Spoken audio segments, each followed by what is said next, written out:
नमस्कार praise the Lord मुलिगराज आपण देखुछंती AD Odia YouTube channel.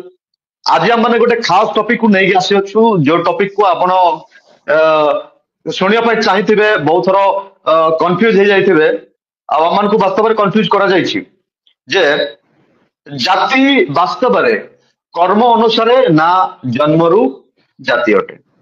कारण अनेक थर माने सुनिया पाई अछु जे जाति जो अछि भेदभाव जो रही अछि ब्राह्मण क्षत्रिय वैश्य शूद्र यह कर्म अनुसार बोली आम को भ्रमित करा जायछि।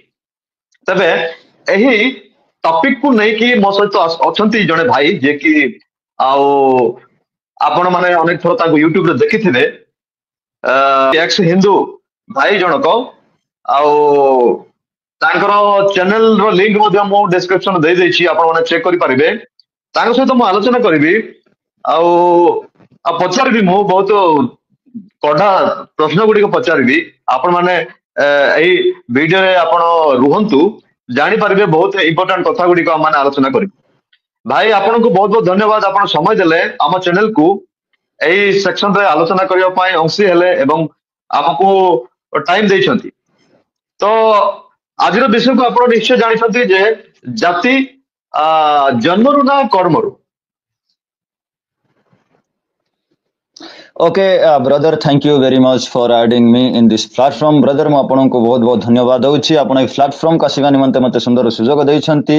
मो ठारू किछि विषय लोक मानन को सिखैबा निमंते मो ठारू किछि विषय से मानन को निकट को पहुंचैबा निमंते आपण मते डाकिछंती सेटा पई पुनर्बार आपण को बहुत बहुत धन्यवाद।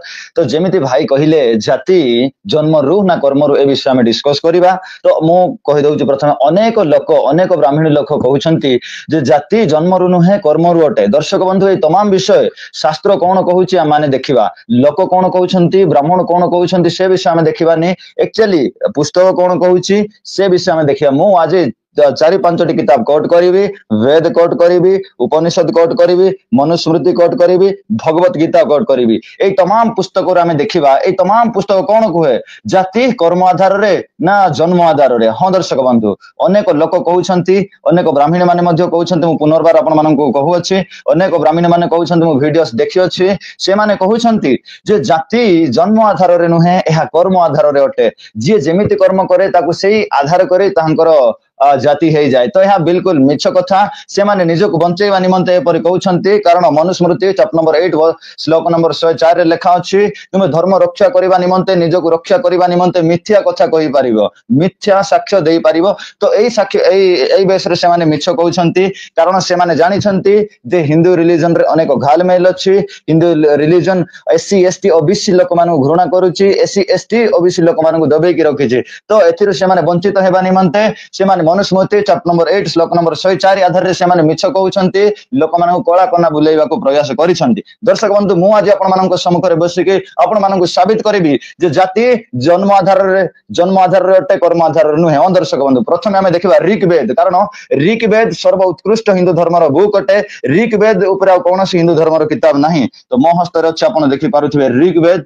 ऋग्वेद रु मु आज आपण मानन को प्रमाण करिबी जे ऋग्वेद रे कहा जाय अछि जाति जन्म आधार रे ना कि कर्म आधार रे। आपण पाई परिबे ऋग्वेद मंडल नंबर 2 सूक्त नंबर 90 एंड तार श्लोक नंबर 12 रे एठारे किछि एई परि भाव रे लिखा जाय। मु आपण मानन को सम्मुख रखिबी उसके मुंह से ब्राह्मण अर्थात ब्रह्मा को मुख रु ब्राह्मण उत्पन्न हेले, भुजाओं से क्षत्रिय तांकर बाहुरु क्षत्रिय उत्पन्न हेले, जंघा से वैश्य तथा पैरों से शूद्र वर्ग की उत्पन्न हुई। एठारे ऋग्वेद कहूची जे जाति जन्म आधार रे कर्म आधार रे ब्रह्मा को मुखर ब्राह्मण निर्गत हेले तथा बाहुरु क्षत्रिय एंड जंगर वैश्य एवं पादर शूद्र वर्ग उत्पन्न हेले। एठारे तो क्लियर कहा जाई परिथांते जे जाति जन्म आधार रे नुहे कर्म आधार रे बोली। एठारे तो ब्रह्मा निजे कहउछंती कारण ब्रह्मा निजे रिवील करिसंते ऋग्वेद। से ऋग्वेद रो लेखक स्वयं ब्रह्मा निजे कहउछंती जे मु ब्राह्मण को मुखर निर्गत करिछि, मुखर जन्म करिछि एंड बाहुरु क्षत्रिय को जन्म करिछि, जंगर वैश्य को जन्म करिछि एवं पादरु सर्वनिम्न यानी एससी एसटी ओबीसी आदिवासी लोक मानन को ब्रह्मा कहउछंती मु पादरु जन्म करि अछि। तो ऋग्वेद तो क्लियर कर देला।